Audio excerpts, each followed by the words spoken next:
Welcome to another episode of the 100% podcast with me, your host, Harry Purdy. Today, I'm joined by a returning guest. And I've already told him this before we've started recording, but it's an honor to have him back on for a hat trick episode of the Dax Moy podcast episode. Dax is an author, a retired PT, a tsunami survivor, father, mentor, and all round legend. Welcome back to the show, Mr. Dax Moy. Yeah, that's it. You've got it. Thanks for having me back, mate. No, you are so welcome. It's something we almost got started on the subject before we'd even click the record button, right? Is that I've gone like you could add to that list of things that you've done. World class, best-selling book, went viral, uh, even to the fact of being in a home which obviously I use the word offered, that's probably not, or gave you violence at a young age where you had to essentially defend your family. You then Yes, I would like survived. to offer you some violence. Yeah, that's it. Yeah, it's you survived the Boxing Day tsunami in Asia. Your father now, you're a mentor, you've been on this channel, that channel, you've done a lot of things, even been in the services and in the army. What is Dax Moy right now?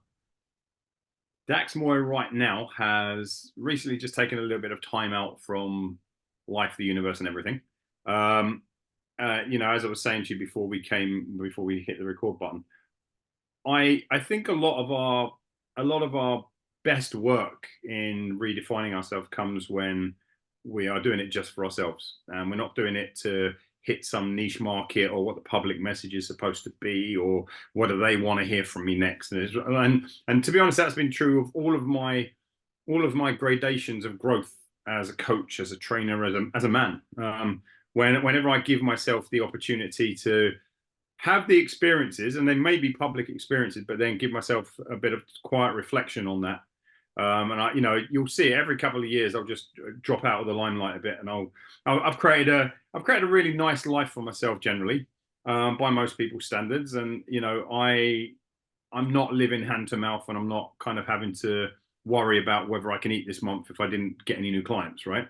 So I'm not worried about whether I can eat this year or for the next couple of years if I get new clients. So it would be kind of like madness not to use that.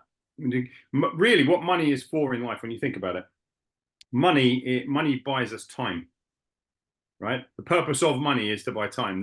You're wearing a t-shirt there. I'm wearing this top. I didn't go out, gather the cotton all by myself, stitch it and weave it all into threads, and then put that together on a loom and all the rest of it. If I did, it probably would take me like 2 years to make this thing, Yeah. right? I exchange a thing called money so that I can get time, right? I now don't have to go and concern myself about freezing to death in the British winter because I had enough money to buy one of these things. Yeah. So when you make money, and when and it doesn't even have to be a lot, when you make enough money to give yourself some time, you're crazy not to get it. You're crazy not to take it. Right. And so that's the way I've approached life, kind of on and on and on and on as it's been going on over the years, is to say, there's some work that I need to do on myself, or there's some work I want to do on myself, and it's going to take a little bit of time. Let me drop out of the public eye for a little bit. Let me think things through. Let me connect to deeper parts of myself, and then come back. And then when someone like Harry asks me, where I'm at right now and what's the latest evolution of myself, I can give my best and most up to date answer. Yeah. Yeah, amazing. And to still be chasing that kind of self-awareness, I won't ask how old you are. I mean, you probably will say anyway. It's not 53. there you go, 53. To still be chasing that self-awareness at 53, obviously a little bit of extra life experience on me. That must come from somewhere. And one of the things that I've been almost questioning and trying to have a play with recently is all of this stuff regarding the podcast and my own journey within self-development and finding out who the real Harry is, the authentic Harry is, and without worrying about judgment from others, is why do we do this? And Mm. I think that's a really interesting question that I'm sure you're going to have a really good answer for. Yeah, the whole kind of start with why thing, right? I'm going to say it's done to death, and I don't mean it in a critical way. I mean it's kind of done to death. We all bandy that phrase around. Start with why and get to your why and find your big why and all that kind of stuff, right? Really, what we're saying is what's going to give your life some form of meaning. Yeah. What's going to give your life meaning? Like what? And ultimately, if you really think about it, and we've got all these different things, right? Well, being a parent would gives my life meaning. It does. I'm a grandparent as well, 3 times over, right? So kind of, you were taking the piss out of my slippers a minute ago. They're my granddad's slippers, right?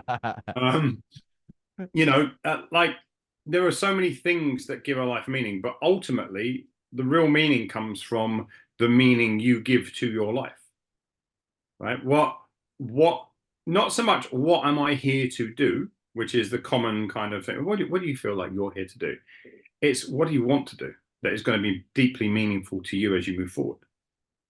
And again, it's one of those things that whenever I come up with my latest definition of that answer, it's always kind of makes me smile because it was never really hidden that far under the surface. But sometimes you poke around under the surface for months or even years trying to find the answer to it. And you go when the answer does come, sometimes you go, can that really be it? Can it really be that simple? Was it really just that? And I'm like, yeah, because we value ultimately whatever we say is valuable to us. This is why fashion and cars and clothes and watches and all that, because it temporarily those things have got some value. We go, right, that's that for me is significant because if I can walk around wearing a Breitling or an Omega on my wrist, it means that I've been successful, right? Over time, though, the stuff that we gather and the stories we tell about it becomes less and less meaningful, and it starts to become far more about actually who the fuck am I? Who am I? What am I about? What's my life about? Yeah, it is interesting, isn't it, to think that I think there's some dangers on both ends of the spectrum there, right? Because from a sense of okay, I learned quite quickly, and this isn't bigging myself up, but I learned quite quickly that the materialistic things in life didn't really mean that much to me. As long as I could afford to go and watch Chelsea every now and again, and well, for the time being, afford to go on holidays and see different places of the world, I was kind of happy with that. An Audi on the driveway didn't really bother me as long as I had a car. Watches, no, not really that interested. I dabble in fashion, but I'm not that asked about it. I don't need the latest, like, I don't know what, I couldn't even tell you a male trainer brand that costs that much money, right? Oh, there you go. Nike Jordan Airs. There you go. There's one. I'm not that bothered. But also, on the flip side, I did learn 3 years ago that I wanted to create something. And that something, fortunately slash unfortunately, revolved around the opinion, I guess, because I'm putting something out for the public eye. So I want people to like what I'm putting out there. So I chose not to go down one route, but chose to go down the other route, which could have some kind of poison within it as well. Mm-hmm. Right. Okay. So we're always faced with these different options, right? And we're going to be all the way for our life, and that's what I mean by taking the time out to when you reach these forks in the road. It's very easy to fall into the just do it mindset and chase it because this is the this is the kind of the current opportunity. But I try as much as now. It doesn't mean that I won't embrace an opportunity if it comes up, but I try not to live opportunistically. I try to live strategically. Mm. Right? What is who is the man that I want to reflect back on my life in the next 3 years? Who is the man I want in the next 6, 10, 15, 20 on my deathbed? What do I want to be able to say about myself? Not what do there is an element of what do I want others to say about me, but first and foremost, what do I want to be able to say about myself? Yeah. And so I measure my actions and my activities from that place. Yeah. And don't get me wrong, like I fuck that up all the time. I've done so many different things. I go, that's not me. That's not the me I wanted to be and show up in the world as. And that's not the. But in order to be able to even be aware of that, you have to have the definition of who you are going to be first, right? It's aspirational. It doesn't mean it doesn't mean that you're because a lot of people when they look at things like this, they go, oh yeah, but I feel like such a fraud when I say those kind of things about myself because I know that I can be You know, I want to be really loving, but I know that I can be sarcastic and a bit cruel at times. And I can, like, that's cool. It's brilliant that you're aware of those things, but it doesn't negate the aspiration of saying, I know there's something bigger for me. I know there's a better way I can be when I show up in the world. Yeah, And I think most people have a tendency, and particularly in the modern, I think it's always been true, but particularly in the modern age, is to think very opportunistically. And opportunities very often aren't truly opportunities. They're distractions. They don't, if they're not somehow helping you to become the person you want to be, then was it really an opportunity in the first place? You know? And so, that's what I'm constantly. These are the thoughts that kind of ramble around in my head. And even when I find myself acting in opposition, I'm aware that the very fact that you can know that you're acting in opposition to who you want it to be, and you're giving yourself shit about it, is a yeah, good sign. yeah. And Yeah. that comes with practice and self-awareness, right? Yeah. Which when did that journey start for you? Because obviously we've spoke about your on the first episode, which listeners you need to go and listen to if you haven't already.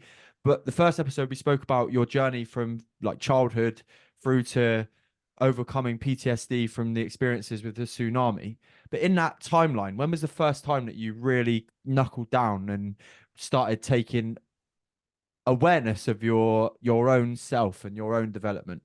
I think I've always been a bit of a weirdo, um, but at the same time, it probably kind of once I became a parent, right? That's when it really kicked in. But bear in mind, I became a parent when I was young. I was 18, right? Okay. So, but that's when you start asking yourself the bigger questions about life, and where because your decisions now don't just affect you; they affect other people, and so you start to hopefully mature into things.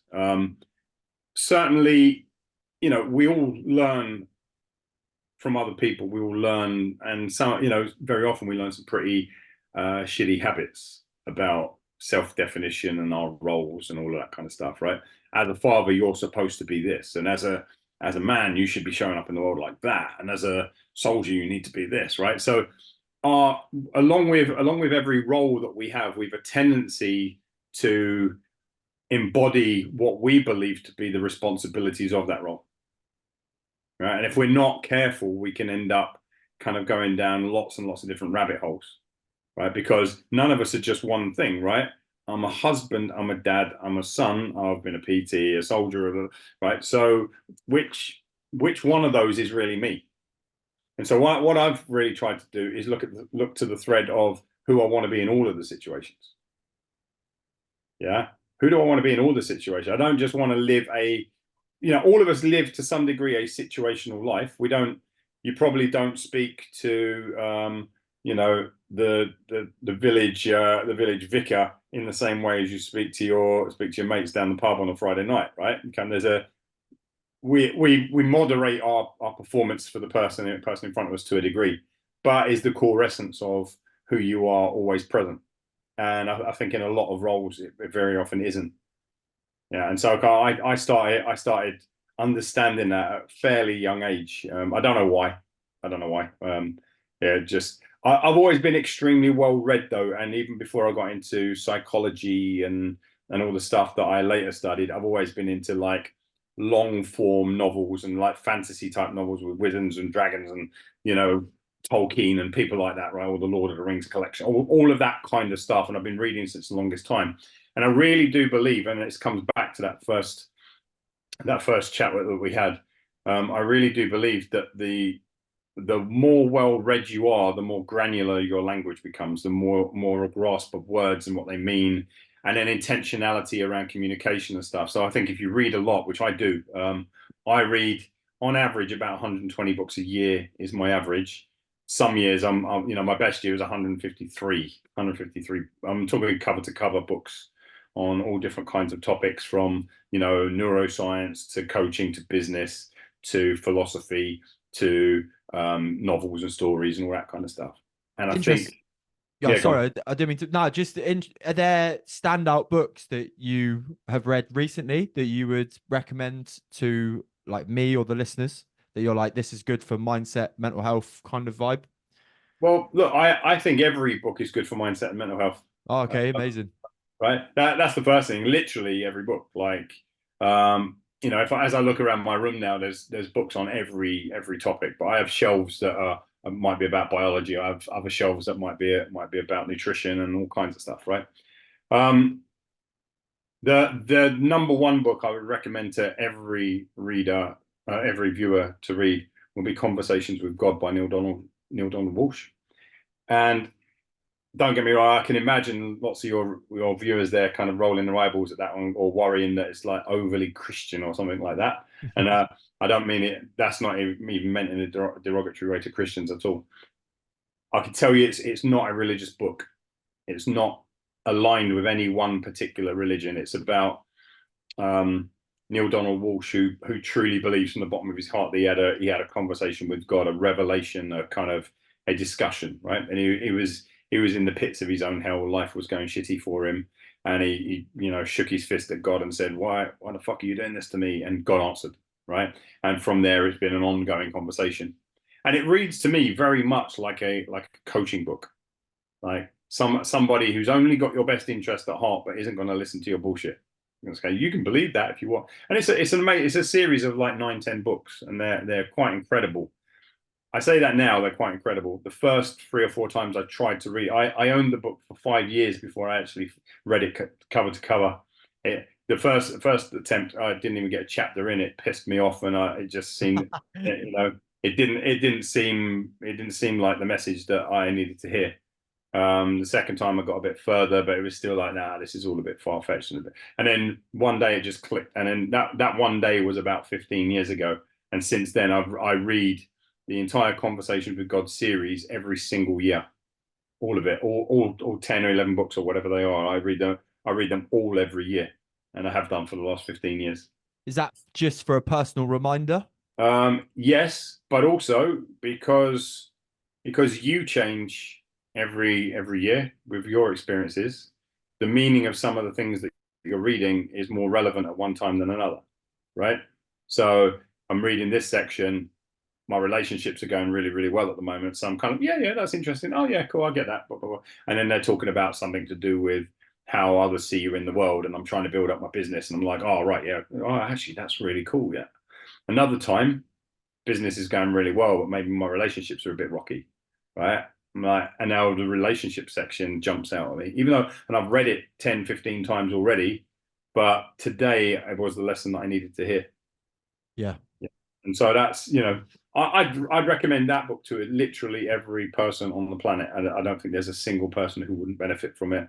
You don't have to worry about, do you even believe in, forget about religion. You don't have to worry about if you even believe in God, right? Even if you come at it from Neil Donald Walsh is a nutter who's basically kind of just writing down the best thinking he's got on every subject, right? But he's saying it's coming from God, but he's just writing down stuff. What you'll see is that whatever it is that he is writing down, the questions he's asking, the experiences that he's trying to reflect upon are very human experiences that we all go through. And even if it makes you go, no, that's not me and that's not relevant, it's another form of definition, another form of self-definition. There's no answers in that book telling you what you have to believe or who you have to believe or what your sources of belief have to be or any of that stuff. It's very, very much like coaching. It's very much like asking yourself the right questions. Incredible. And in that book, it sounds like Neil Donald Walsh was telling his own stories about why his life wasn't going in the way that he wanted it to Yeah, go. And it was about challenging, or God offering, if we use that word loosely, God offering him a challenge and saying, hold on a minute, sunshine, is this really true? yeah, Are the things you're saying really true? Which leads me to a post you did recently about the story of your life. mm, And without being disrespectful or even positive towards you, the scenarios that you've gone through within your life would, I'm going to use the word, like quite a blunt word, would break most people to the point where they would be living in that form of, this happened to me when I was a kid, so I am now this way, in a negative thing. mm, But you have gone through your life with whatever challenges come up and faced you and turned that into a positive thing for you. But why is it that a lot of humans and a lot of society and the community around us can get stuck in that story of this has happened to me, so this means that I'm this way forever? Okay. So it's a really good question. Why do we get stuck in our stories, right? In my book, The Magic 100, I speak about, two people can grow up in exactly the same house. Yeah. You both saw exactly the same things that, the dad, in this case, let's just use the dad mistreating the mum and physical violence.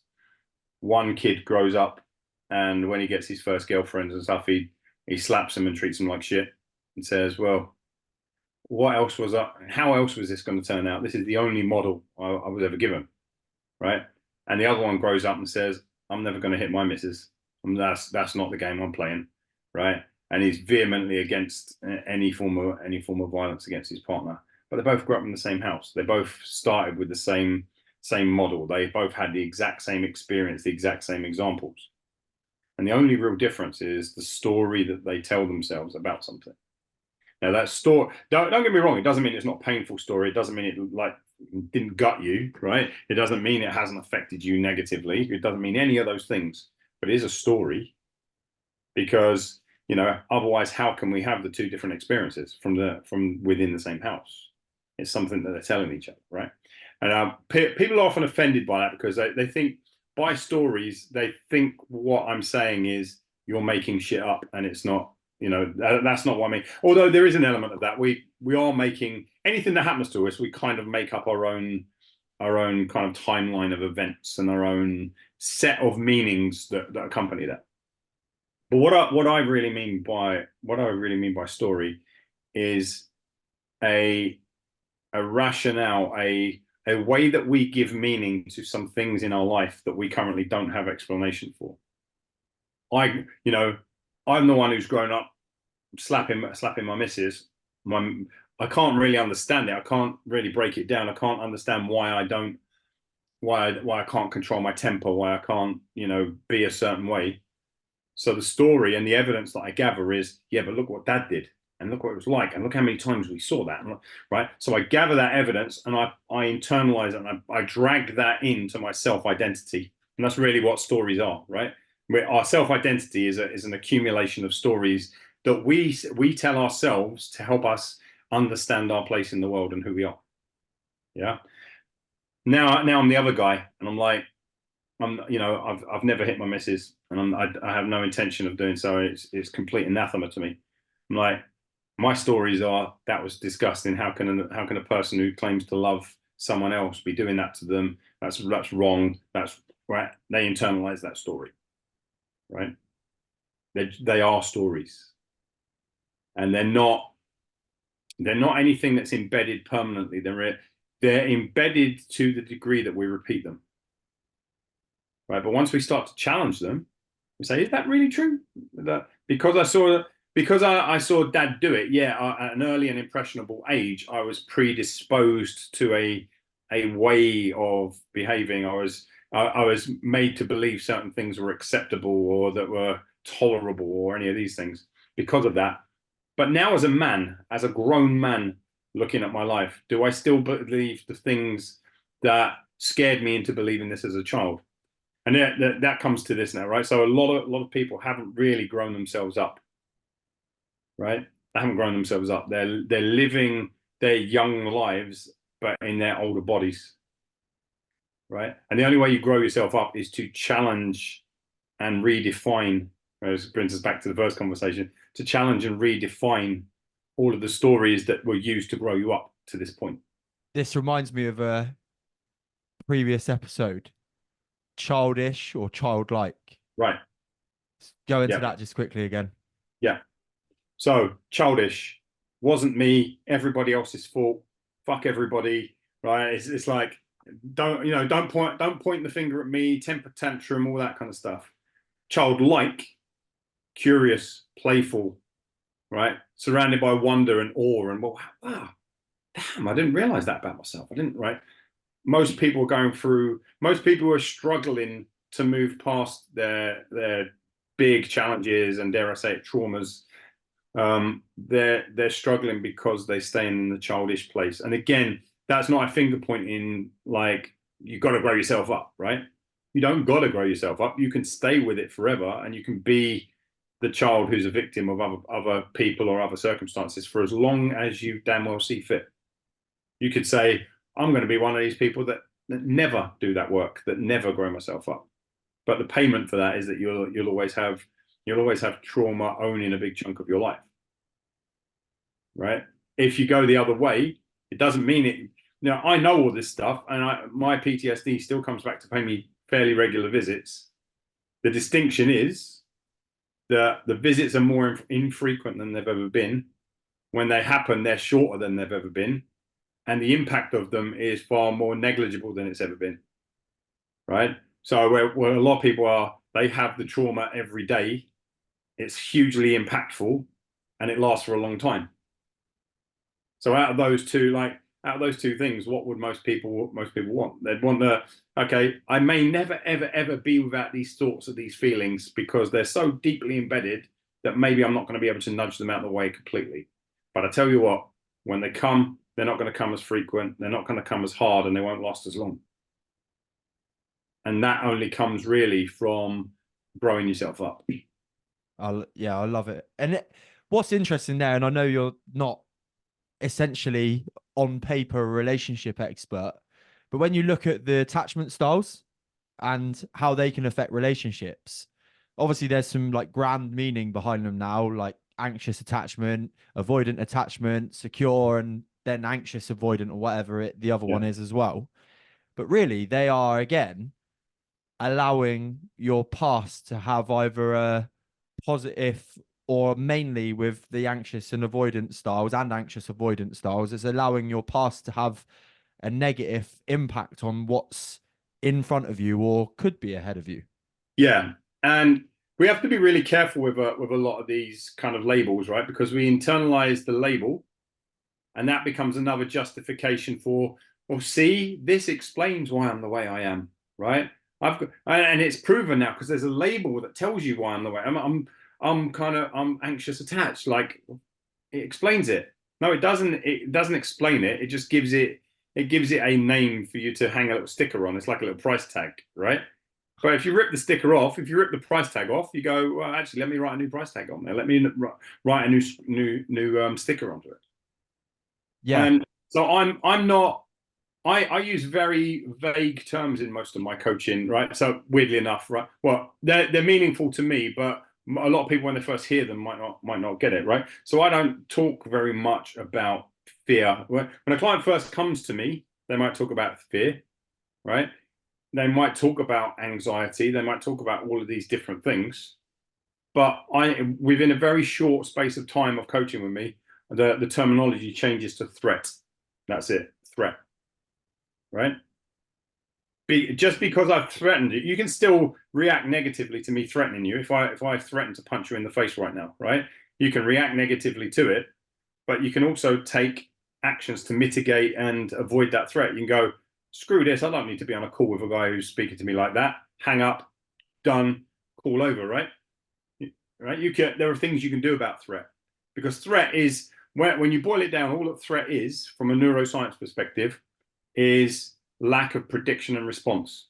I'm not really sure what's happening, and the picture I'm building up in my mind about what could happen, I don't have a response for.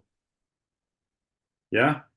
If you were a martial arts black belt and I'm sitting here threatening you, and you go, threaten away, mate. Like, you do what you want, but if you come anywhere near me, I'm going to kick your ass. The threat is still real, but your ability to be able to respond to it is fine.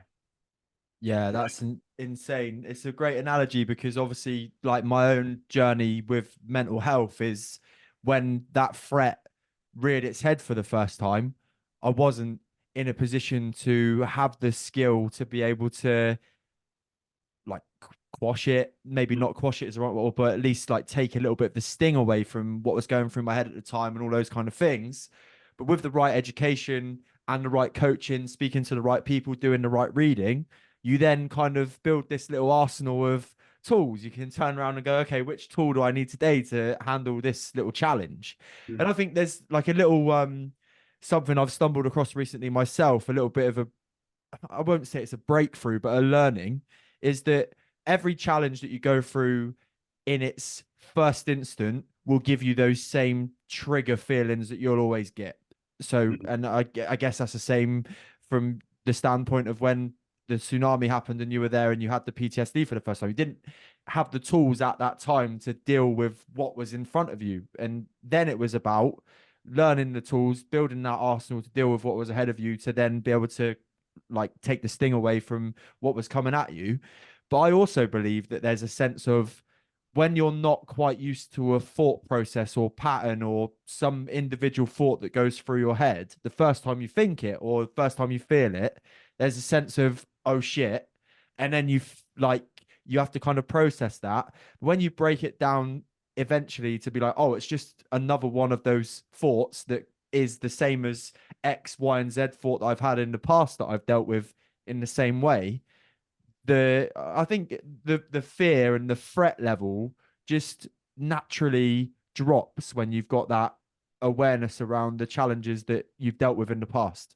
Absolutely, absolutely. Look, the brain is a pattern recognition machine at its core, right? At its core essence, that's all it is, right? And those patterns are literally everything from patterns of sight, right? I know what a book is. Why? Because I wasn't born with a knowledge of what a book is. I've seen enough books and I've used enough books and I've held enough books that if somebody puts a book on my coffee table, I'll go, that's a book, right? I know what fresh air is supposed to smell like. If I walk into a room and I can smell gas, right? I go, that's not the pattern I'm supposed to smell for fresh air, right? If I know, everything is a pattern. So the brain is a pattern recognition machine. It uses those patterns to create predictions.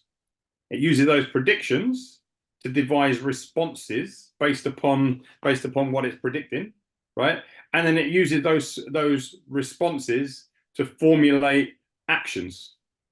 We do like so we recognize a pattern, we create a prediction. From the prediction, we create a response. From the response, we engage with the world through a pattern of activity or movement or inactivity, right? And then from there, we get the results we get. That's the human brain at its simplest, right? That's what it does. And so when we come to understand that, and that most threat that we experience, most of what people call anxiety, right? You think about what anxiety is. It's either a negative prediction for the future, which is what it is for most people, right? Or a poor prediction for the future. Like, yeah, but as in I'm uncertain about the future in its entirety, or no, I'm bloody certain that some bad shit's coming down the line at me. Right? That's really what anxiety is. Fear is very natural. Fear is massively natural. We should have fears of things, right? Like that's what keeps us alive. Humanity has lasted this long because of fear, making us not do certain things until we were ready and making sure we did do other things, right? Anxiety is really the pathway to catastrophizing, right? It's the, oh my God, I've really, really got to sell this new product that I've created. Because if no one signs up for it this time, I don't know how I'm going to pay the mortgage this month. Oh shit. If I don't pay the mortgage this month, well, that's it. The bank's going to start repossession proceedings. Oh crap. If the bank starts repossession proceedings, where are me and my family going to live? Oh crap. We're going to get kicked out of our home. We're going to have to live in bloody tents on the side of a field somewhere, right? So you go from, I hope I can sell this product that I've just spent a couple of weeks putting together to my family are going to be homeless and live on the streets, right? And as far-fetched as that sounds, that's how catastrophizing works. It Mm. spirals out because we have a negative prediction, and what we do is we tell a story. So we're back to that. We tell a story about the next logical outcome of that prediction coming true, right? That's all it is. And that's the advanced look, right? So I'm here. Here's something that's going on. I tell myself a story about what will happen if I achieve it or don't achieve it, right? There's my story. When we're doing that backwards as well, and we try and rationalize where we're standing right now because of what preceded it. We tell ourselves stories and stories and stories. And what we're trying to do is develop a sense of certainty. We're trying to say, no, I'm not a numpty. I'm not stupid. I know why my life is like it is right now. And it's because of A, B, C, D, and E that happened already. Right? And that's where we get our certainty from. But it's not always a skillful certainty. Yes, because you can talk yourself into or out of bad habits, which then lead to that same cycle repeating itself time after time after time, whether it be with a job, a relationship, a fear that I assume it's the same. This is obviously your area of expertise, that when people say that they're claustrophobic or they've got a fear of heights, it's the same thing, that you kind of need to unwire or rewire that narrative that you're playing in your head to prove that there's potentially no fear in play. Exactly. Yeah, and it is it's just the brain braining, right? That's what it Yeah. does, right? It just goes, okay, in the absence of data, I'm going to make up a story, right? And now the claustrophobic thing is, well, what if the door never opens and I'm stuck in here forever? And what if no one finds me? What if no one hears me pressing the lift bell? And how long might I end up being here, right? It, if you look at it logically, there's no precedent for that for most of us. And most of us, I guess, at some point or another have been maybe stuck in a lift or something like that, right? But it wasn't life threatening. We didn't die or nearly die for most of us, right?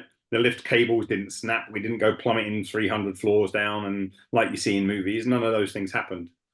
That was the story we were telling ourselves, usually when we were young, right? That childish story again, right? And the childish story, we kept telling it over and over again until it becomes part of our reality. And that's really what this is about. It's about, we define our reality by the stories we tell ourselves. And if we're not being served skillfully by those stories, why not take a time out and reinvent them? Yeah, which has just triggered another question, which is good because we are on a podcast and I'm here to ask you questions. It can become like, it can then lead into a path of, I'm going to use the word like wanky, with self affirmation and almost talking yourself into or up to reaching new levels, creating new beliefs. But essentially, that's what you have to do, because if you say to yourself you can't do something enough, there's no point even trying. Whereas if you say that you can, or at least you're going to try, you're going to get some form of result afterwards. There's a tendency to, although there's, within neuroscience, it's well established that affirmations can actually, in certain examples, be harmful, right?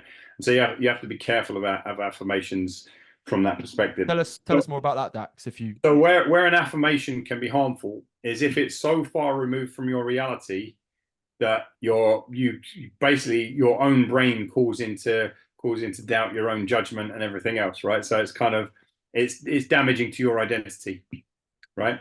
Like I'm gonna make £1 million this year, and you got no experience of that. You got no foundation for that. It's just something you repeat over and over again. Your brain starts to call bullshit on it, and when your brain calls bullshit on what you're saying to yourself, your trust goes down. Self-trust, self-esteem comes from our self-trust, right?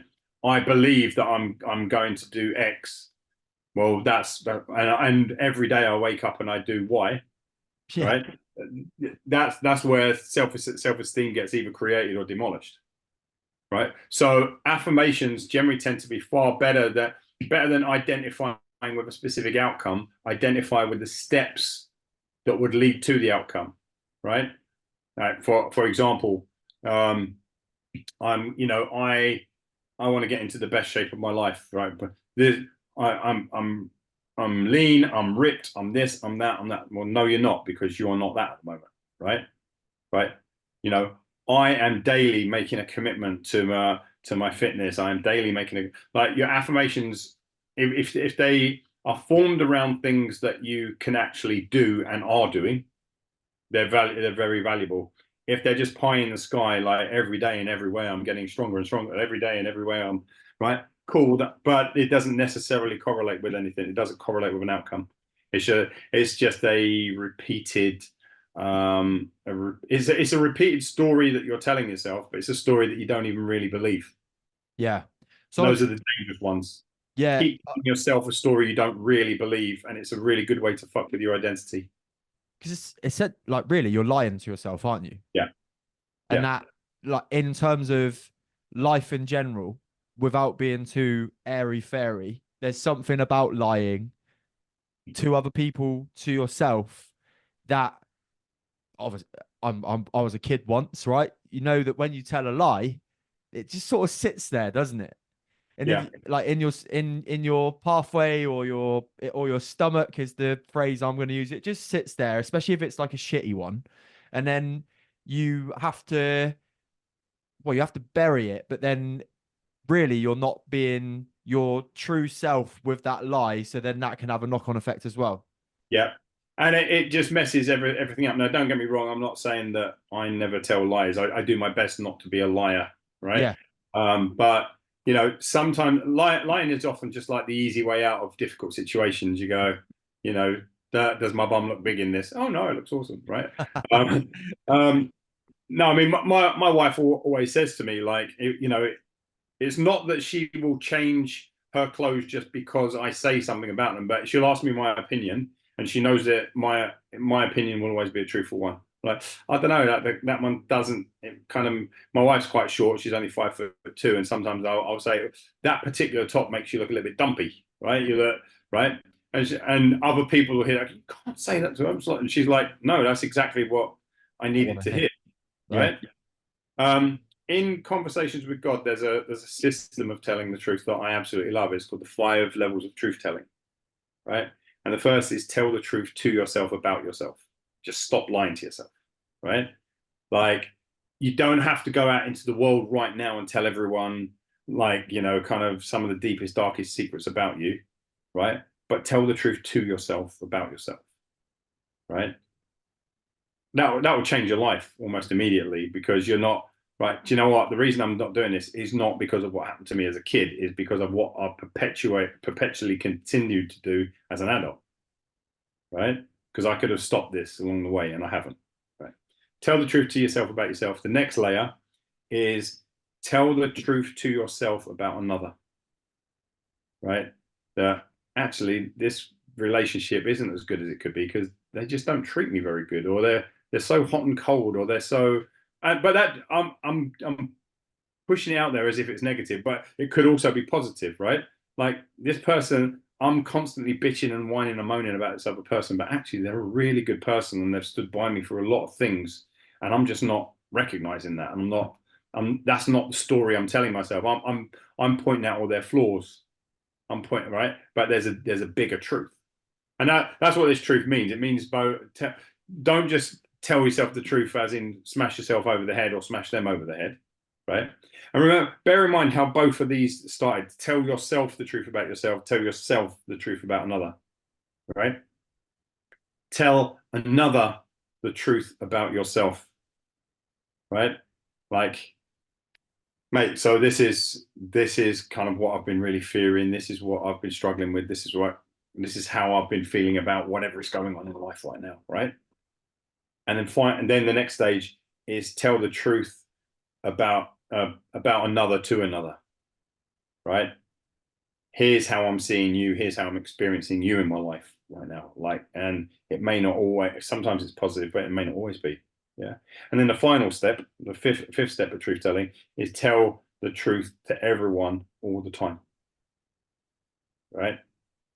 Most of us are not at that level. That's Buddha level. That's Jesus level. That's kind of, that's mastery level, isn't it? Right. But all of us can start that journey by telling the truth. I might not be ready to sit with you and tell you that I've been a real dick to you this week and you didn't really deserve it, and I really, really apologize and all that kind of stuff. I might not be there right now, but I can say to myself, I've been a real dick to Harry this week. He didn't deserve that. I'm not ready to tell him yet because I'm still angry about some stuff and all the rest of it. But I know that I've been a dick to him. Yeah.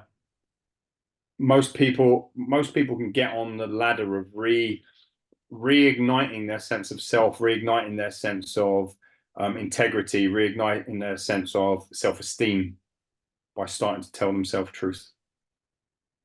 yeah, Yeah. it's amazing. Self-esteem, I think I said it to you in the very, very first one that we did, You right? did. Self-esteem is the promises you make to yourself that you keep.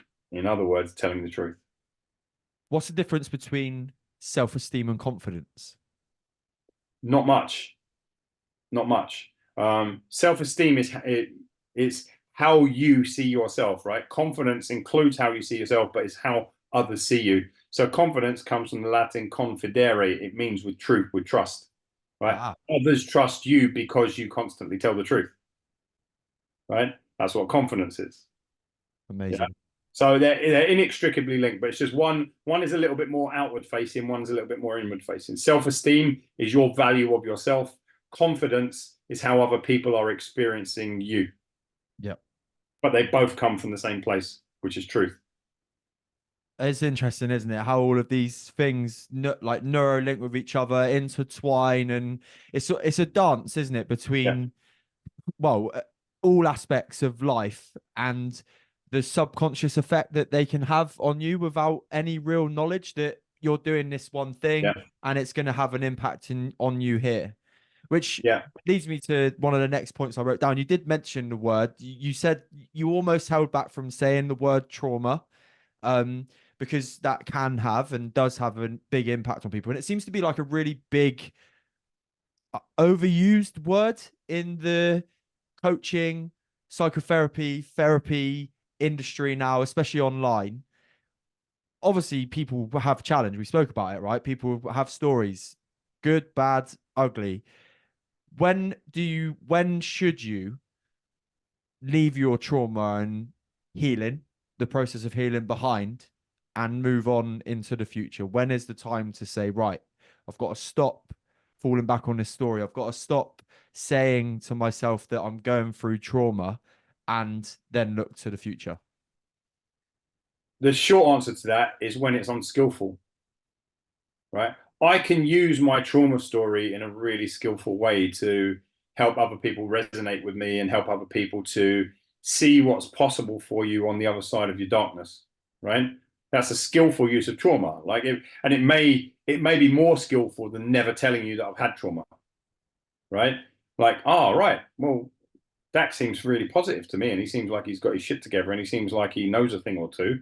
And yet, this is the guy who's been in the deepest darkness of trauma. Shit, I might want to explore this a bit more with him.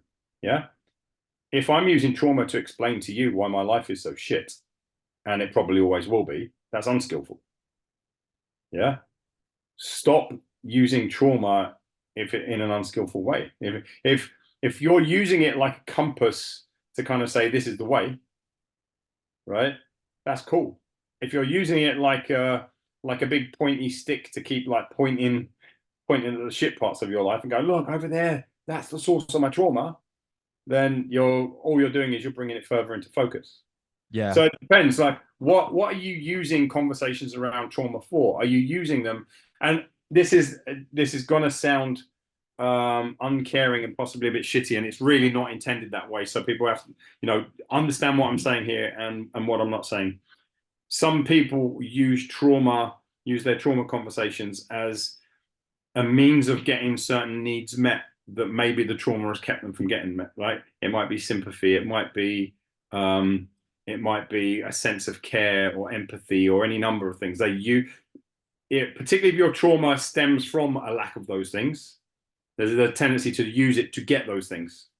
And so now, of course, why would you ever give up your trauma if that's the source of the feelings that you're trying to get?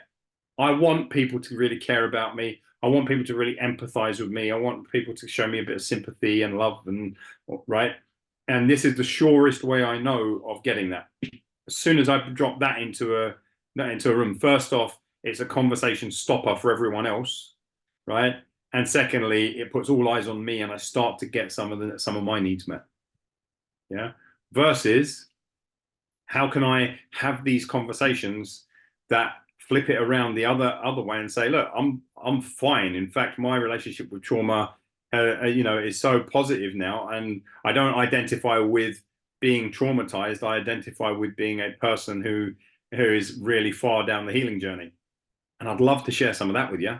Yeah, and that's where, because you have to be really careful. On the one side is empathy, and on the other side is sympathy, right? Be very, very aware of which one of those you're seeking. Are you, or, you know, am I trying to create empathy? Am I trying to get sympathy? Right. And again, that's where it starts with that 5 levels of truth telling. Tell the truth to yourself about yourself. But you know what? I'm feeling a bit down today, and I'm not really looking for empathy. It's not so much connection. I really do want a hug and a woe is me and a, oh, you poor thing, right? And sympathy versus let me use my conversation about trauma to create a sense of empathy between us. Yeah. It's again something just clocked in my brain that when obviously with life, it's quite rare to go into the depths of self-development and these levels of these types of, I'm not going to say levels because I'm sure you've had better levels of conversation with people who know more about psychology and stuff than me. But what I'm saying is the inquisitiveness and the curiosity of me to ask these questions is quite a rare thing, I would say, Mm. for somebody my age, where I'm from, blah, blah, blah.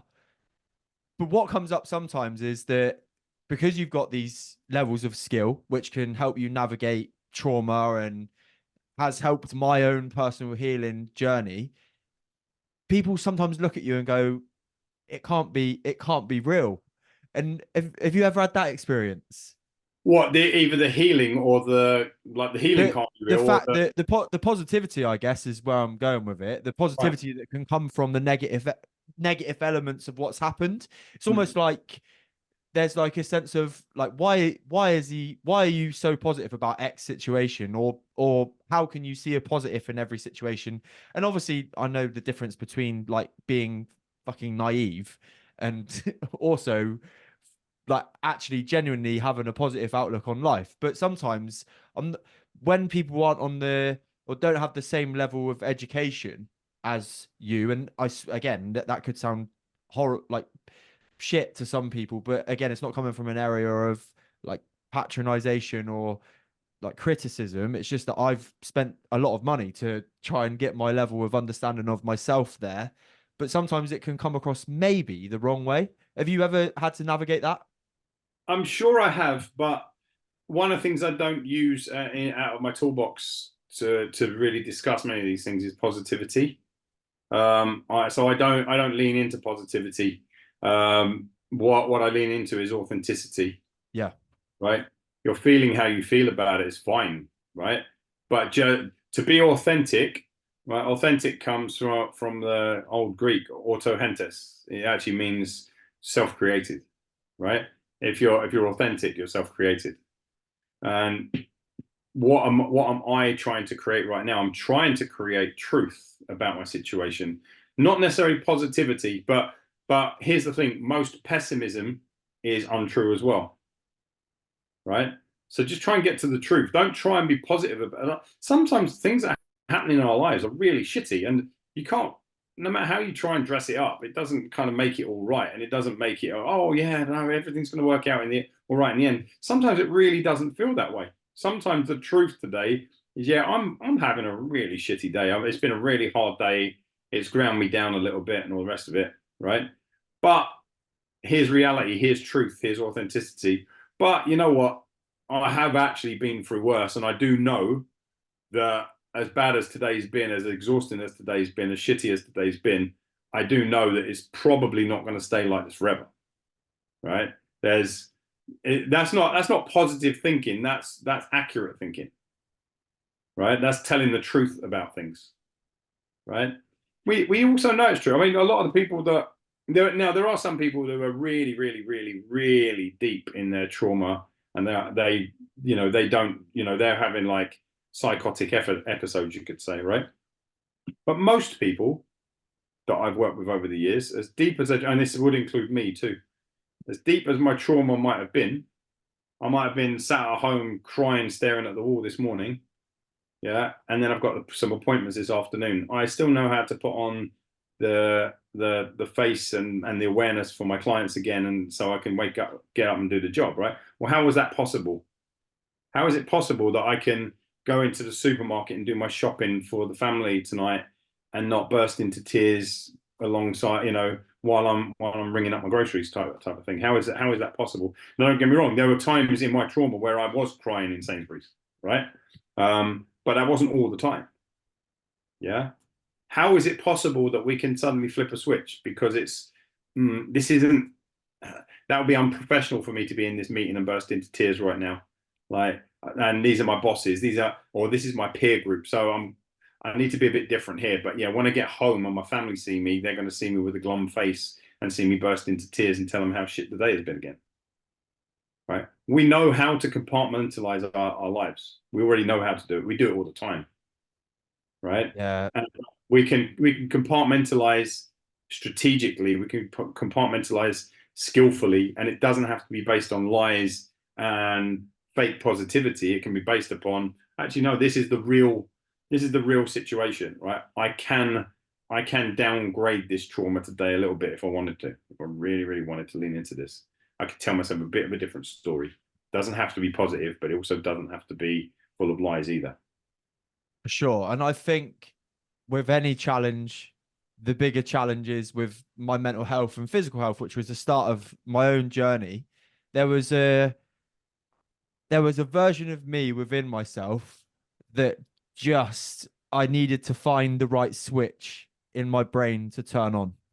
And by turning it on, it allowed me to do these things that I'm doing now, have conversations with people like you, invest in Paul Mort's coaching, start my podcast, help other people at whatever level that may be, and coach football teams to like an okay level as well, with having the skills of negating mindset and stuff, right? But when it comes, where I'm going with this is that I think the bigger challenge you deal with and the more curious, childlike, not childish you are, you then build a sense of resilience that can you kind of you find that switch easier. Like the switch that was really hard at the beginning to be like, I've got this challenge, but I'm trying to find this area that I need to improve in, but just don't know how. Oh, hold on, there's just a button here. There's just an analogy, right? And then with my mental health on the Christmas Day when I was depressed, crying, didn't know why, there was another button that I was like, fucking hell, come on, like press this button, bang, like just kicked in. Of course, I was learning skills alongside it. And I think with trauma as well and healing, let's just say that you have to probably create and find another switch as well. Does that analogy make sense? Yeah. Yeah, it absolutely does. There is another switch inside of us, right? And it's not even a case of finding it. We know what the switch is because we Yeah. see it all the time. Like I was saying a minute ago, right? It's circumstantial. We're different and environmental. With certain people, we just feel it's inappropriate to let them see that part of what's going on. So how is it that 20 minutes ago you were crying inconsolably and life was shit and all the rest of it, and now because you've got a podcast that you've booked someone that you hold in high esteem and they're jumping on with you in half an hour, how is it half an hour from now you can become that version? You already have the switch, right? So we already have the switch. We already know how to press that button. And it's disingenuous to pretend that we don't, or I don't know how to do that.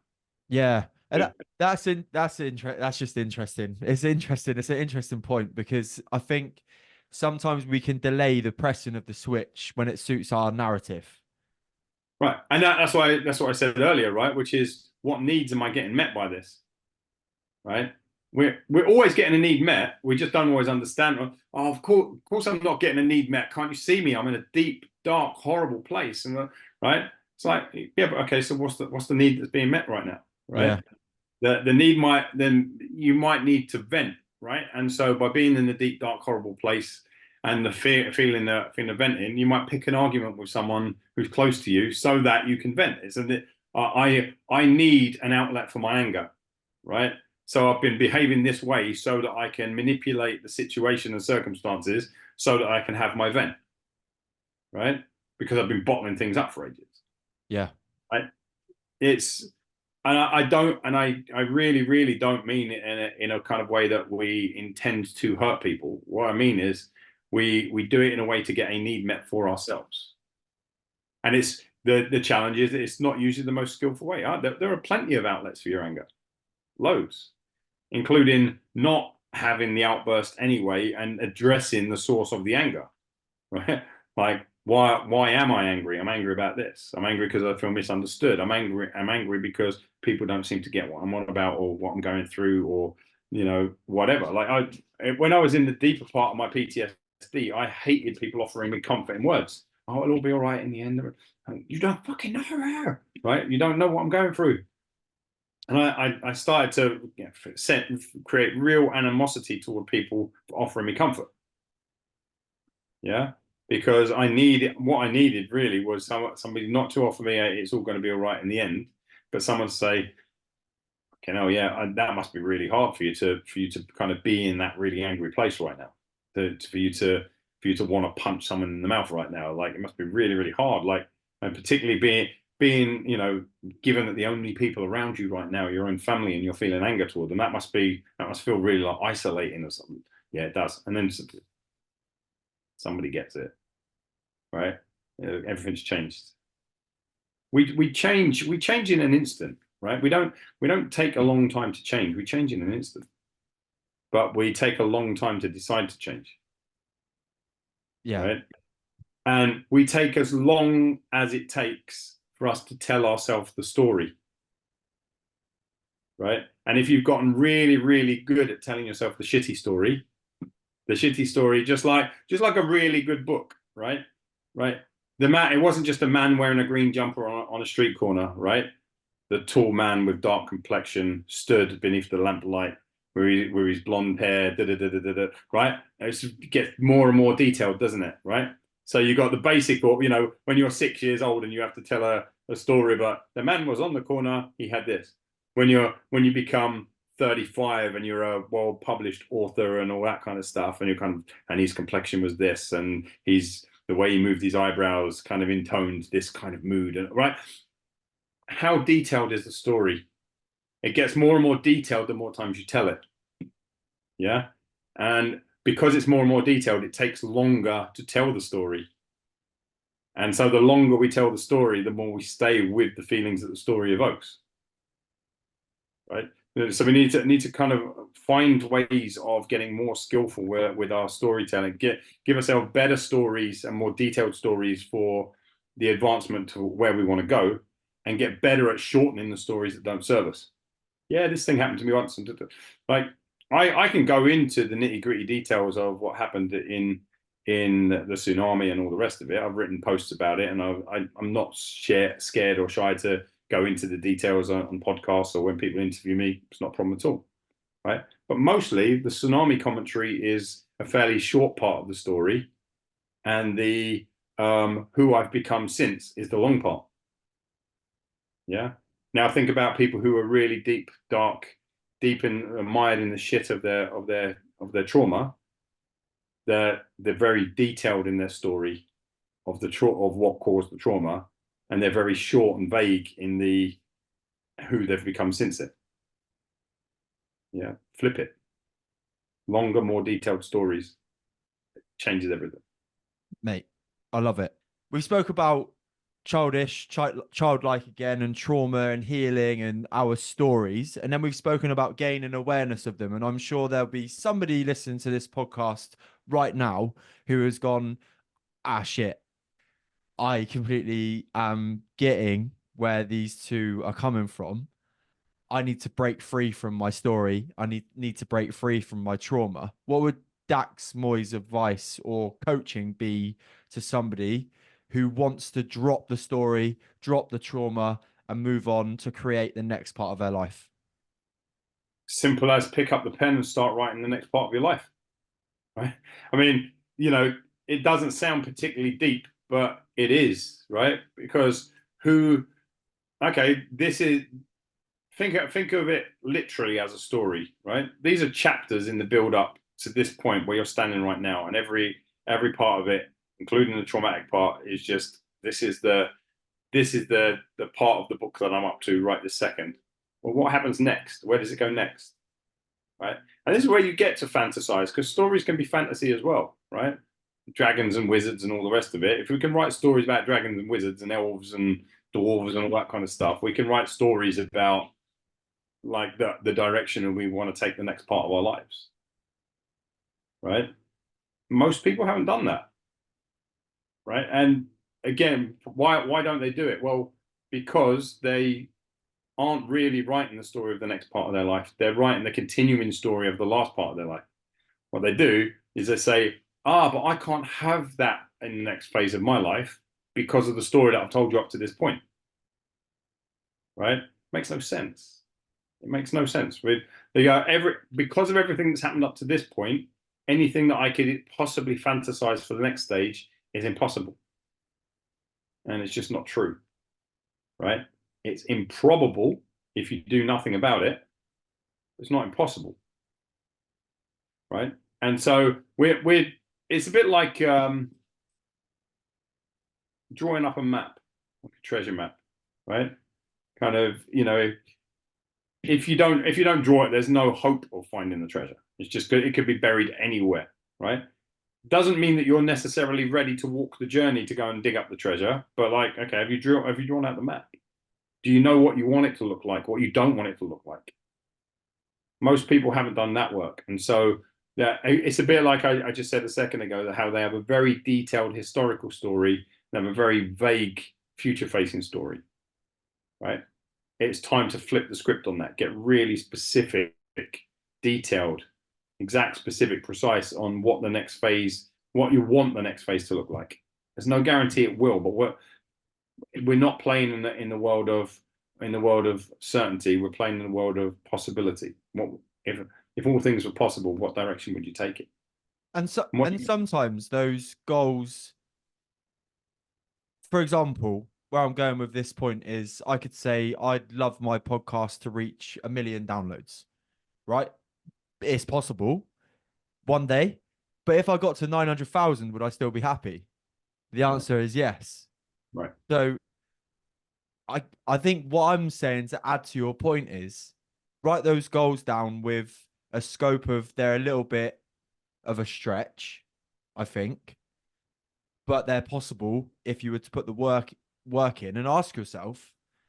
I don't know what somebody's goal may be. It may be that they do want to get in the shape of their life and they want to pull a 250 deadlift, and they break their deadlift PB by 35, but they get to 245. I'm sure that would still give them great satisfaction. And I think would that be something as well that you would add to that list of things to do? Certainly, I call it think big, act small, right? Dream really big dreams, but then break them down into what's the smallest step I could take, right? People always used to say about, the amount of all the trips that I take and all the places I go. On Tuesday, I head off to Thailand for the 71st time, right? How do you do that? I'm like, do you really want to know how to do it? And I think they're wondering about how I get the time off work, or they're wondering about how I earn the money to do that, right? Go, right. Well, the way I did it, I went on Google, right? I tapped in booking.com to see what hotels were available, right?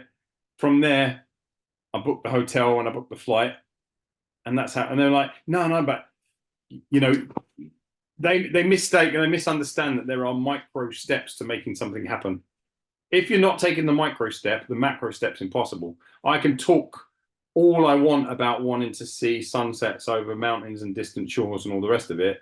And if I never ever open up the booking.com app, or I never go on Kayak and compare flight prices, I haven't even started the journey. Now, I'm still not going to take the journey just by Googling booking.com and Kayak, right? But I've just proven something to my brain that, no, this is important. This is something you said you wanted it, but now I've seen the first steps on the journey to making it happen, right? I really, really, really want a top CEO. I want Elon Musk on my podcast, right? Yeah, it wouldn't be great. A year's time from now, Elon Musk is on my podcast. All right, cool. But did you Google what his corporate offices are and how you get an email through to him personally? Have you bothered to go to the post office and buy by an international stamp and an envelope and written a handwritten letter to it? Have you done some of the small things that would get Elon Musk to even consider, or have you just thought so big that you go, oh, really, really want Elon Musk, and then you go, oh, fuck it, that will never happen. Oh, quit. Right? We have to train our brains that we're serious about the things that we say we want. And we don't necessarily train our brains through massive actions. We train them through small, consistent actions. I did it again. I went to the gym again today. I went yesterday. I've went every day for the last 6 months. I've been like, the brain starts to believe and identify with it. It may not believe you to be someone who's going to hit the 250 in the dead, but the brain identifies with, I am a regular exerciser. Wow. Who's more likely to hit 250 in the dead, a regular exerciser or an irregular one or a non-exerciser? Oh, I'm ballpark. At least I'm in the running. At least I'm in the running. And that's we're constantly being invited to prove to our brains that we want that we're serious about the things that we say we want, that we're committed to them. Right? And if you can do those things, as small as they might be, right? I really, really want to be a published author. Okay, have you written a page of copy today? Well, no, I haven't written a page. Have you written a paragraph? Well, I haven't written a paragraph. Have you written a sentence? Have you written a fucking word, one word on paper, right? Do something that shows your brain that you are serious about the outcome that you say you're serious about. Yes, fucking hell, I love it. I literally love it. I could have conversations like this all day, but like we said earlier, Dax, we're not gonna sit here and talk infinitely, even though I definitely could. Um, Final one before I go into the normal episode enders of the 100% podcast is that I think, again, along with the popular words at the moment, is that you've just got to find your purpose. Find your purpose and do that, which could correlate really nicely into what we were just talking about writing your goals. And people will be like, yeah, I've got this bit of pen and paper ready. I'm sat here with my notebook, but the pen just goes from one thing to another and I can't quite specify what it is that I want. How do you get around that little hurdle or get over that little hurdle and find out, actually, like, this is the one thing that I want to do? You don't find your purpose, you create it, right? No one finds their purpose. It's not hidden somewhere. It's not buried. It's not, down the back of the wardrobe, right? It's something that you create, and you create it ultimately from the place of saying, what is it that I most want to experience about myself during the course of my lifetime? My core message, my business and marketing message and all that kind of stuff is that you don't have to be more than you are in this life to be happy, successful, and free. But if that's ever going to feel true for you, you've got to start being all that you are, right? Okay, that's my purpose statement. That's because it originally started with, I want, like, I was kind of like the other way for a lot of people. I've been successful for a lot of things, but I paid the price for that success. As in, I was always chasing, hustling, working from dawn till dusk kind of thing, right? And I realized that the model that I had, whilst it was getting me results, it wasn't making me feel successful, right? Right? Happy, successful, and free. You don't have to be more than you are. And yet, by my actions, I was saying I do have to be more than I am. I have to be working harder than everyone else. I have to work longer than everyone else. I have to take more risks than everyone else. I have to produce more content than everyone else. I have to charge more money than everyone else, right? So I was giving myself all of the signals that I had to have a bigger list than everyone else, right? Yet I could say the words, you don't have to be more than you are, but I was acting like, yeah, I have to be more than this. The only way I'm going to get to where I want to go is to be more than this. You Yeah. know, when you get told, you listen to something and you have to really like not process, because I process what you've said, but really like let that sink in. You don't have to be more than you are, because it's a very deep. At its essence, I'm saying the same thing as every bloody meme that goes on the internet every single day, which is, you are enough. Yeah, okay. Right? At its essence, that's what it is. Yeah, You're yeah, enough, yeah. right? But just saying to people you're enough isn't enough anymore, No, that's because right. Yeah. it feels trite. It feels untrue. It feels like if that word, like I really love it when you say you're enough, but there's a big part of me deep inside that doesn't believe it because you haven't explained to me why I don't feel enough then. If I'm enough, why don't I feel enough? Well, my version there is I give you the explanation. I give you the second half of that, right? Which is, but you're never going to feel that way, right? Unless, right? So, this is the reason why most people struggle because they haven't really, their purpose is really something that's in service to themselves that they share with others, right? What would be most in service to you in your life right now, right? You go, most in service to me is a reminder of this message, is a reminder of this idea, this vision, this whatever, right? And if I could keep that uppermost in my mind all the time, right? If at all times, if I could keep that there, I know I'd have a really different experience of life. Don't have to be more than you are right now to be happy, successful, and free. But if that's ever going to feel true for you, you're going to have to start being all that you are, right? I was like, right. I don't have to be the guy who's only talking about how hard I work and up earlier than everyone and staying up later and earning more than everyone and the rest of it. I can introduce my deep self, my poetic self, my philosophical self, I was a real sort of like, in the PT end of my bit of my career, I was, ex squaddy, kind of very much a man's man, right? Kind of all of that kind of whatever that means these days, but I was it, right?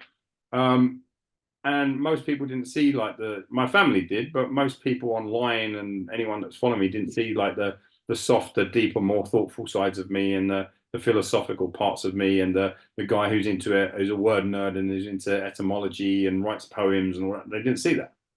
Like, oh well, if that's ever going to be true for you, you have to start showing up as all that you are. Well, okay, I'm profane and I'm profound. I'm deep and I'm shallow. I'm kind of genius and I'm goofy. I'm all of these different things. Yeah, that was the message I needed. Like give myself permission to be all of the parts of me rather than the highlight reel of a few parts that I feel are the most palatable and that might make you buy something from me. Like, still want you to buy stuff from me. I want you to put as much money in my bank account as you feel comfortable putting in, right? In exchange for something that you deem to be really, really valuable. My opinion about that hasn't changed at all. But now I want you to put that money into my bank account because of the totality of who you see me showing up as is someone that is really resonant for you, as opposed to, oh yeah, this guy has built a really big list, so I'm going to sign up for his list building course. Right? That doesn't tell you anything about me or anything about what I really believe. But if you feel that you're getting to know a lot of aspects of me and you want to buy it, I'm like, that's cool.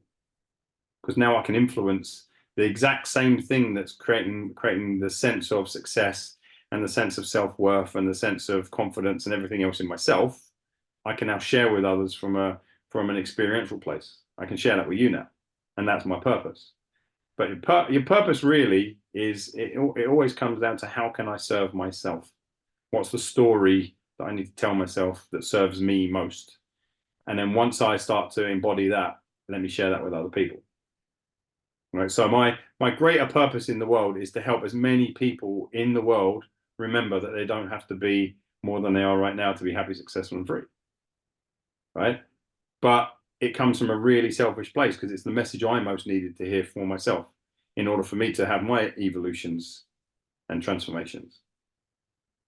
I think in the 21st century, this is my own opinion, in the 21st century, with all of what's going on and what you can do and the options available and the amount of social media that you can engage in a day, let alone in a year, that message is what everyone needs to hear anyway.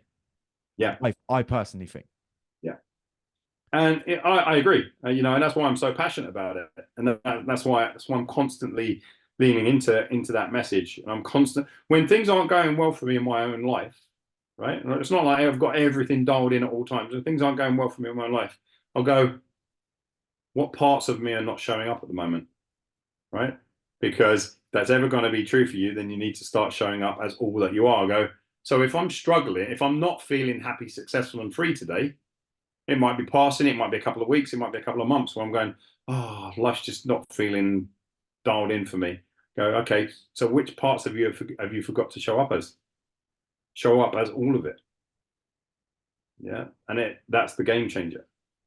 So you want to find your purpose, you're not finding it, you create it, and you create it from the request to the universe, if you want to put it that way, for what you really want for yourself. I really want to feel enough. I really want to feel I've had enough. I really want to feel that I've done enough, and that I can do, and I continue to do enough. I can do even, like, I can do everything. Okay, that's the message I want. Let me embody that, and then start sharing that message with other people. And now let that drive all of your decisions about whether they're skillful or not. Is the thing I'm about to do in keeping with what I said my purpose is? And if it's not, oh, fuck it, I'll stop doing that then.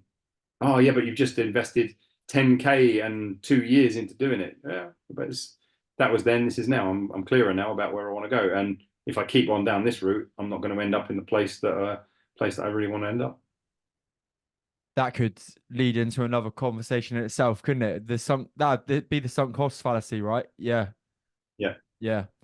Dax. So a way I put this all the time is to, if you want to find it quickly, if you want to find or create your purpose quickly, then make your messes matter and make your chaos count. Right? I like it. Like, look at the messes in your life and think to yourself, if I could have avoided that, or if I could have done it in a way that wouldn't have hurt me as much as it has, or if I could have done it with far less chaos and far less disturbance in the force, so to speak, right? Like, let me learn from that and then ask myself a better question now. Like, most of what we really desire is in opposition to our biggest messes and our biggest sources of chaos, right? You flip the messes on its head, that it suddenly becomes order, right? Likewise, there's chaos, right? Things become ordered. That's what most people are looking for. They're looking for some sense of order to their lives. And if you can help them find that, you're already onto a winner. But how do you help them find that if you're not finding it for yourself? I love it. I literally love it. Dax, it's been unbelievable to talk to you as always. My final question for the podcast, I wouldn't have asked you this because this is a new thing for the show, is what is the greatest bit of advice that you've ever been given? You may have just touched on it. The greatest bit of advice I've ever been given, and there's so much of it. Where do I start from? I mean, that certainly, that was, I don't know who gave me that, but that was given to me from some inspiration. Again, I think I'd probably go back to Neil Donald Walsh, and he said, because I was working with him as my one-to-one coach at one point, yeah, with Neil Donald Walsh, and he said, basically, he's got a question that kind of sits behind his entire approach that he said was given to him from God, right? Whether it was or not, he'll be the first to admit. He said, I believe everything I'm saying that come from God, but this could all be a figment of my own deranged mind. Where it's just imagine the whole thing, right? But even if so, bear in mind the value of the messages, not who the messenger is, right? And so look at the messages. Where it came from was, whenever you're lost, whenever you're confused, whenever you're in doubt, whenever you're fearful, right? Whenever you're anxious, angry, or anything else, the sponsoring question behind everything is, what would love do now? Right? If I approached what I'm going through with love, what would love do in this situation? And I think that's probably the most powerful piece of it, because that has also informed a lot of the way that I try, build products. The things, products and programs I create are all, I'm deeply in love with them, but I also deeply love the people that I'm building them for. I'm like, I can't wait to see this work in this person's life. What would love do now? It's a powerful sponsoring question that lies behind everything, and if you can ask it at the right times, it will stop you in your tracks and go, whoa, I was just about to go off somewhere else, on a completely different tangent, and this has just brought me back to who I intend to be as I walk this earth these days of my life. Man, every time we speak, there's more than one nugget for sure in every episode. And I'm going to give myself some credit, right, as well now, because when I first got you on the show, I don't know if you remember, like probably 2 years ago now, I was 2 years younger. I've definitely evolved a little bit since we first spoke. And I remember my thought process before that episode, very new podcaster as well. So, how the fuck am I going to hold a conversation with Dax Moy about all of the stuff that you'd been to Paul Mort's event? You'd done this amazing talk and keynote on the 10 bits of advice that didn't serve you in self-development, basically, or mindset, right? And And I was biggest like, mistake, yeah. yeah. And I was like, how am I going to do this? And then not only did I do that okay, I've now done two more as well. And I think, and I've enjoyed every minute of every one. I Me hope you too. have too, mate. I have. Like I sometimes I think to myself, like your poor listeners, they have to listen to me ramble on about all of this stuff. But no, I mean, look, I believe 1,000,000% in the things that I'm sharing with people here. Um, I've come, like we all have, I've come through a lot of incredible experiences, both positive and negative, if you want to put them that way. I've behaved incredibly skillful during various phases of my life and incredibly unskillful. I've been fully in integrity and in love with myself, and I've been fully out of integrity and hated myself and everything in between. Right? I'm not a model of perfection of any of this kind of stuff, and I'd hate anyone to believe I am. But I am a person who is very aware of who I'm trying to be as I go through my life. And I drop the ball a lot. I dropped the ball a lot, and I wish I didn't. But I'm still learning, and I'm still on the journey, the same as everyone else. But I hope that some of the mad ramblings that I share just kind of resonate with people. A bit like I said with Conversation with God. And then they're probably, if people sat here and listened to this whole thing and they go, I don't know if I agree with him on that and that and that, and his stuff on trauma. Yeah, well, I'm still deep in my traumatic stuff, so I don't really believe that part at the moment. Whatever. If you could just take away one thing out of all of it, and you were just able to implement it in your life, I'd be over the moon. I'd consider it a job well done. So it's not a necessity for me that anyone agrees with any of the stuff I'm saying, because you know Harry is asking Dax what he believes about us. Dax isn't saying to the world, you now all have to believe this thing, right? So it's a conversation between you and I based upon what I truly believe. But if it's of service to anybody, then I'm over the moon. Incredible. Dax, where can people come and find you if they want to come and see more from you on wherever you want to send them? Well, there's literally only one Dax Moy in the world anyway. So if you Facebook me, like there's only one Dax Moy on there. DaxMoy.com, mindmapcoach.com, awakentheguruvithin.com. Yeah, all of the above.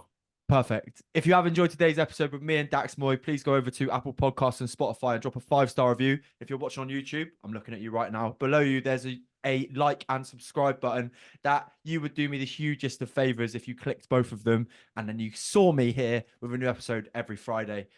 I'll see you here very soon. Take care.